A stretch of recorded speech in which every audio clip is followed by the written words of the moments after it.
What is up, guys? And in this video I'll be showing you how to fix or set your auto white balance and having the proper skin tones in your videos, especially if you have a Nikon camera, whether that's DSLR or mirrorless. This thing applies to all.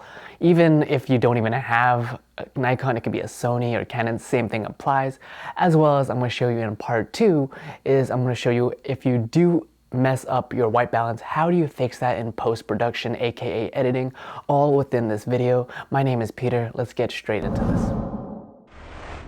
So before I even jump into the actual camera, the first thing you want to make sure is you have constant lighting.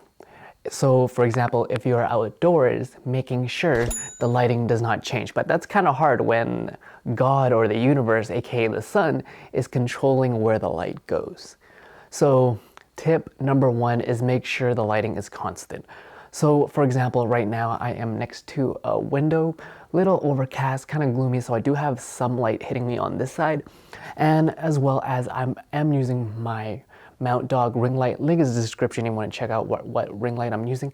As well as there is a little clamp light if y'all can't see right there. And that light is actually a little warm. So because it's not pure white, or if you want to get super technical on the certain Kelvin, my ring light is also set at a certain warmth to it. So for example,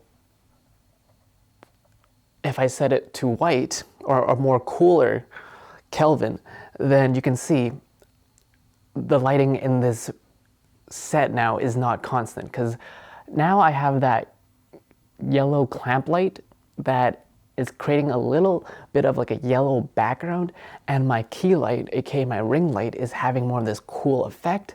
So there is different lighting which can mess up, especially if your camera is set on auto white balance. So what I'm doing is, since there is a little bit of the yellow, I'm going to make sure to have my ring light to not have it too cool, but also have a little bit warmth as well.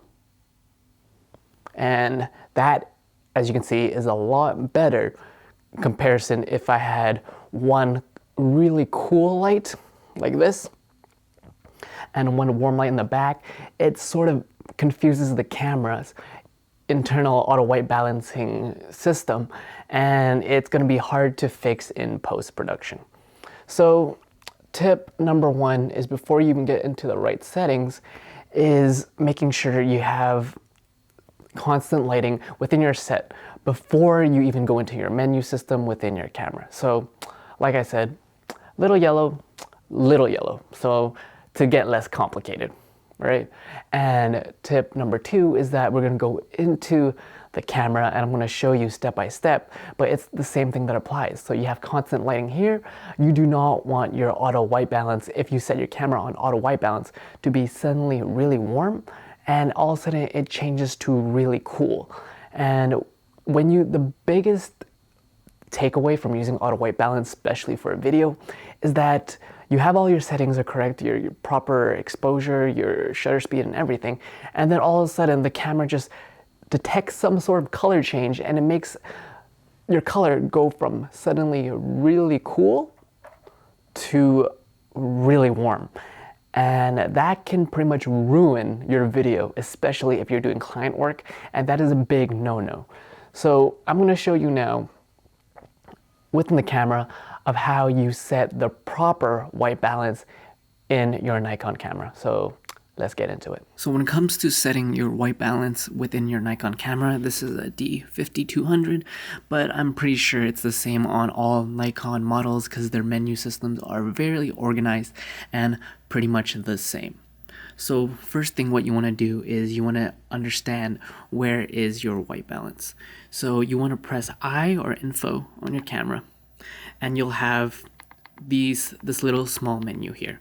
And if you look over here, WB stands for white balance. And right now I have it set on pre, which also is short for preset.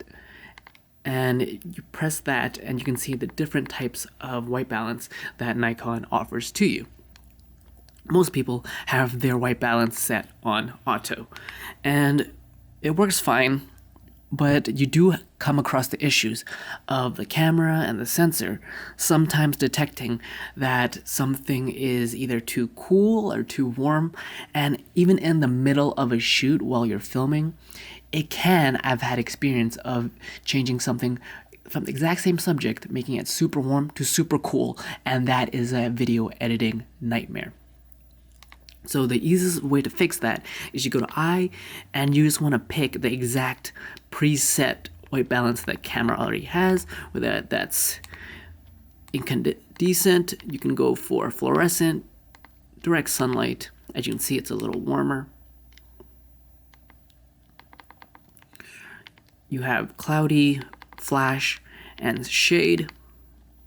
And these are Nikon's internal already preset white balance, so you don't have to worry about setting the right one. And what I left pre for is the very last thing, is the most accurate, and not everyone has a gray card. So essentially what it does is, whether you have a white card or a gray card, is that you go hit your menu button and you go into your shooting menu, and you just want to go down until you see white balance. And as you can see, is the exact same white balance that you have here. There's a lot of different options that you can adjust. And Nikon itself also lets you pick the gamma, but I usually don't even go with that. What I do is I go all the way down and I go to preset manual. So what I do is I press preset manual, and as you can see, there's a little arrow here. So I press right, and Nikon will prompt you to use photo. You press use photo, and all you do is you select image. So you want to take an image, and then you can select that image, and Nikon will use that as the white card or white balance. And for the purpose of this, I've already taken a picture of a white piece of paper, and that is my preset menu. So if I go to white balance and I put pre, that is my white balance from that white piece of paper. But for example, let's say you don't have a picture of a white piece of paper. So what do? You take a picture of a white piece of paper. I'm using this as an example. I'm a big fan of Gary Vaynerchuk, but imagine if this was a white piece of paper. Or if you're more fancier, link in the description for you to actually get a gray card so you can actually set your proper white balances.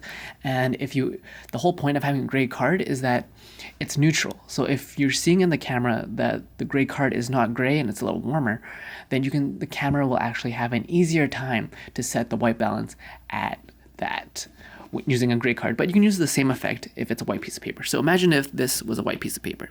Okay, white piece of paper, press your shutter, takes the picture. You take the picture, you go to menu, white balance, preset menu, use photo, select image, and there is your preset, and now you're ready to shoot. So the biggest takeaway from this is just make sure that when you're filming videos, sometimes I'm lazy whether it comes to my YouTube videos at home, I have it on auto, and I'd say 80% of the time it does work. But if you're shooting professionally or client videos and there isn't a chance to do a retake and you have a one shot at this, you're more, just for safety's sakes, make sure you set your white balance to either a predetermined preset that Nikon has, or you can have your own preset, so then your white balance does not change during in-video shoot.